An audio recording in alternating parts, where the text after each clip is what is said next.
Timothy Chalamet of tonight's Hollywood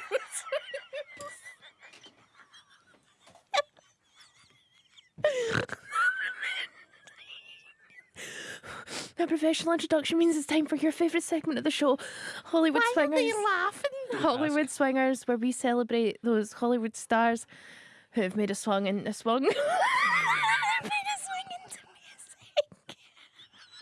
music. You've absolutely guffed that. I've guffed it so badly. You guffed it. I guffed it. The whole world guffed it. This week, it's Timothée Chalamet. Timothée Chalamet. Timothée Chalamet, actor. I know a lot of people are going to be like, Who? who's this? But I'm sorry, but and whether you like it or not, this guy right now is probably the biggest actor in the world. And he's going out with a Kardashian Jenner. So Put that like it in or your not, pipe and smoke it. This is a contemporary one, but this is like the new Leonardo DiCaprio. Yeah. So Timothy. Timothée. That's his name. Is it? Yeah. I've heard. That's how he's Francais. I don't know. Timothée. If it's It's Timothée. In Francais, but they No, don't call him. he was in an interview and they said, "How do you pronounce your name?" It's a And he shampoo. said, "Oh, I don't like to go on about it, but it's actually Timothée." That's what he said his name was. We should show him the respect by calling him Timothée. Call him literally by his name, Timothée Chalamet. Because that's probably what it is, isn't it? Yeah. Born 27th of December 1995. Just the same as me.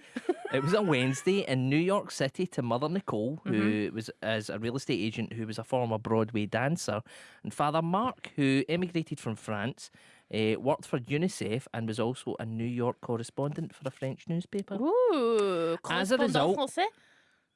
Chalamet speaks. I'm just going to try all the different Chalamet. kinds.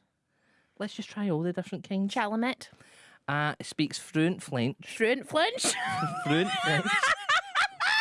I can't even speak English. He speaks fluent French. Dual citizenship. Right, let's behave. Let's do this seriously, Paul. The youngster grew up in Manhattan Plaza in Hell's Kitchen. And what that was is it was a federally subsidised building for artists and their families to live in. It was originally founded in order to stabilise the neighbourhood of Hell's Kitchen and regrow the theatre district there. So it housed all sorts from Al Pacino to Angela Lansbury at points. It's just basically a big block of flats that only artists can live in it. Very cool. Yeah. Chalamet was academically gifted, but he strove to be in the arts. This one's going to hurt. Wanting to be an actor after being inspired by Heath Ledger's performance as the Joker in The Dark Knight. Never seen it. I was inspired by Heath Ledger's performance in 10 Things I Hate About You. He applied and was accepted to the LaGuardia High School of Music and Art and the Performing Arts. You gone down to LaGuardia? During his time at high school, he starred in musicals like Cabaret and Sweet Charity, as well as dating Madonna's daughter, Lola Leon. And he had a YouTube... Oh, man, this makes me feel so old. He had a YouTube channel where he would do modifications for Xbox controllers. And he would also rap. That was for a high school project that he rapped his little Timmy Tim. Calculus. Yeah. Yeah. He still got a D, apparently. He made his screen debut as a child actor in 2009. He appeared in an episode of Law & Order. The Dick Wolf Institute for Performing Arts continues to churn out the greatest and good of Churns American them all acting. out. That's there the bill. Yes, that is there the bill. And in 2012, he had a few episodes in the comedy drama Royal Pains. And he absolutely did. I absolutely remember it. He played a rich boy whose parents went away and he was always getting injured. Oh my goodness, he was in Royal Pains, one of the many programmes I've watched. He had an 8-episode run in the drama series Homeland. Didn't watch that because that was like high end. Oh, is that not? Royal Pains was really bad. And it was about a concierge doctor in like fancy place. The Fonz was in it. Oh, Henry Winkler. Yeah. That was the level of it. After high school, he attended university to study cultural anthropology, which I had to look up, and it sounds like modern studies. No, cultural anthropology is what Dr. Temperance Brennan studied in the TV programme Bones. Well, that's what he also studied. But he dropped out after a year as he was struggling to both do the academic pursuits and the acting career. Yeah. But that seems to be have been a shrewd move, because 2014 saw Chalamet make his feature film debut in Jason Reitman's Men, Women and Children, before also taking on the role of Matthew McConaughey's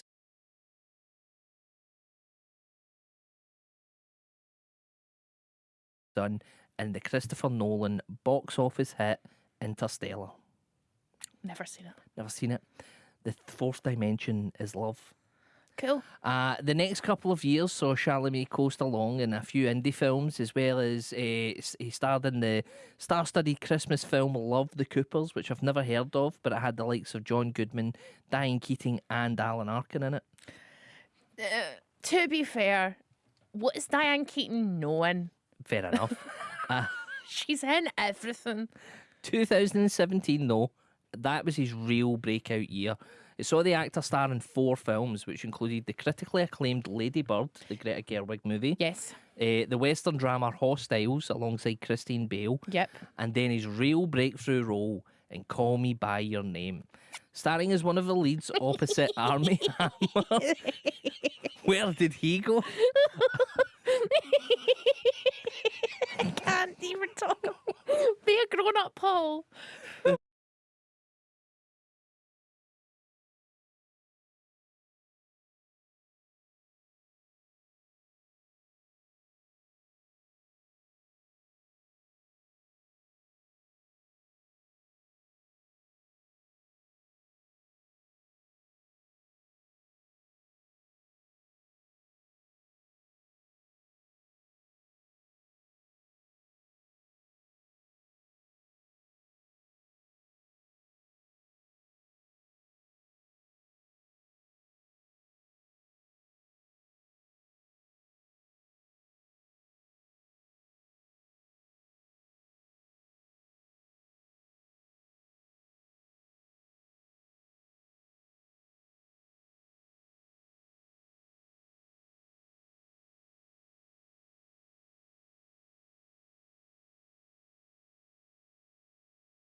film was a massive.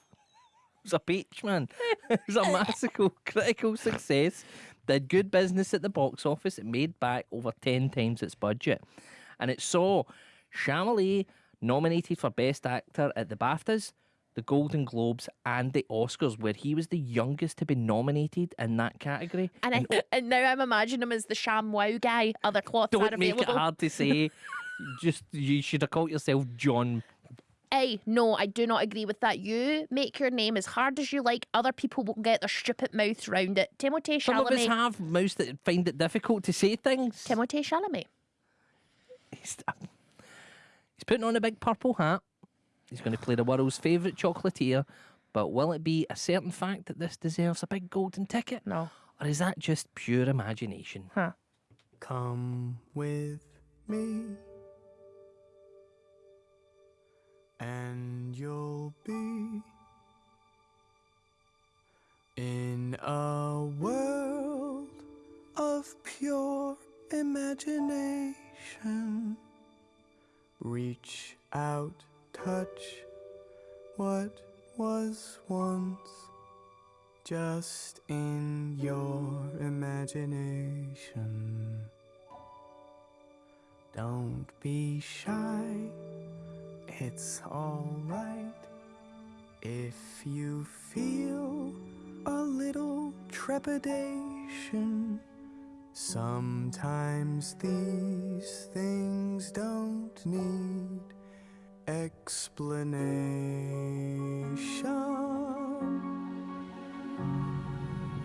If you want to view paradise, simply look at them and view it.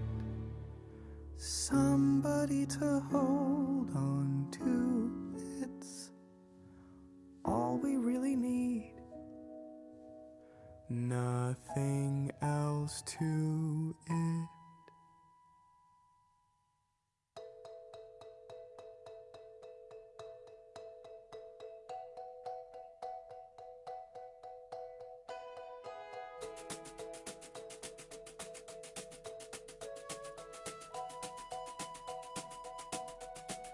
Come with me, and you'll be in a world of pure imagination. Take a look, and you'll see into your imagination. We'll begin with a spin, traveling in the world of my creation. What we'll see will defy explanation. If you want to view paradise, simply look around and view it. Anything you want to do it. Want to change the world, there's nothing to it. There is no life I know to compare with pure imagination. Living there, you'll be free if you truly wish to be.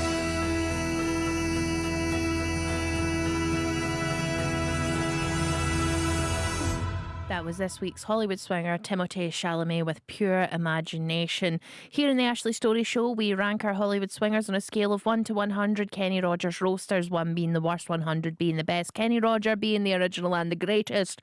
Paul, I'm going to come to you first. How many Kenny Rogers roasters do you give Timothée Chalamet? Do you know what that reminds me of? That reminds me of Christine Bale in Newsies. I think that's offensive to Christian Bale, and you know how I feel about that man. Santa Fe is got that American drawl. I told you it sounds like when you go and see a musical. It's vanilla. And it's the fourth run of it. It's now just bland Johnny No-Mark. There's nothing wrong with what he did there, but it was so nondescript that makes it worse than being rubbish or making a big swing and missing. I know that the arrangement isn't his fault, but I really don't like the arrangement of that song. It's like when they made the modern version of Footloose for the new Footloose, or some of the, do you know what I mean? Yeah, you don't mess with a classic. I think that they should have kept that, stripped it right back, because that was Gene Wilder singing that was so beautiful. Do you know That's what great. I mean? It's fantastic. But that is for me is 40. And I mean, it's a bit. It's like I don't like it. I'll never listen to it again. I can't fault it. I can't really give it lower than that because it's not terrible, but it's just so bland. I went to a really rubbish restaurant this week that's been overhyped, and he's like the overpriced deep dish pizzas there. Yeah. Served on plastic, talked about too much, and just a bit meh.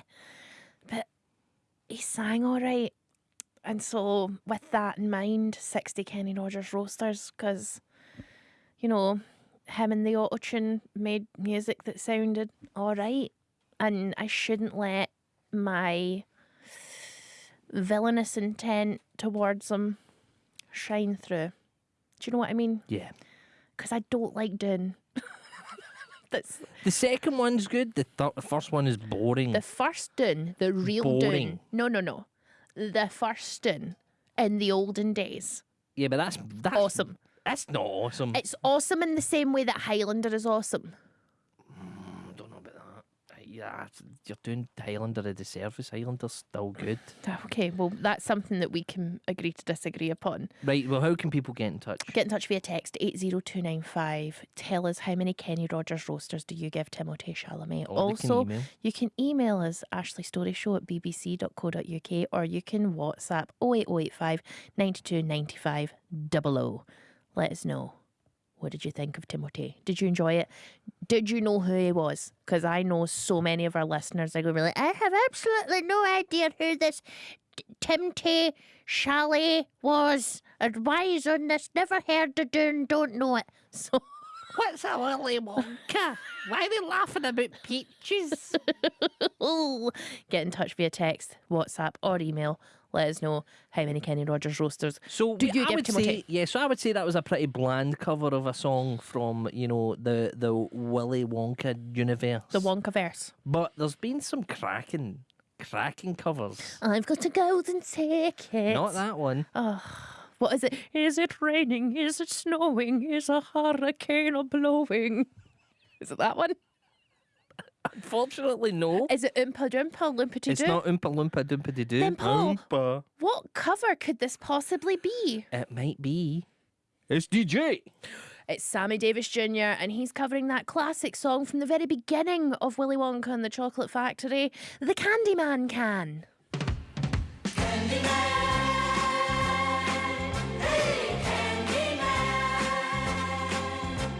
All right, everybody, gather around. The Candy Man is here. Now, what kind of candy you want? Sweet chocolate, chocolate malt candy, gumdrops, anything you want. You've come to the right man because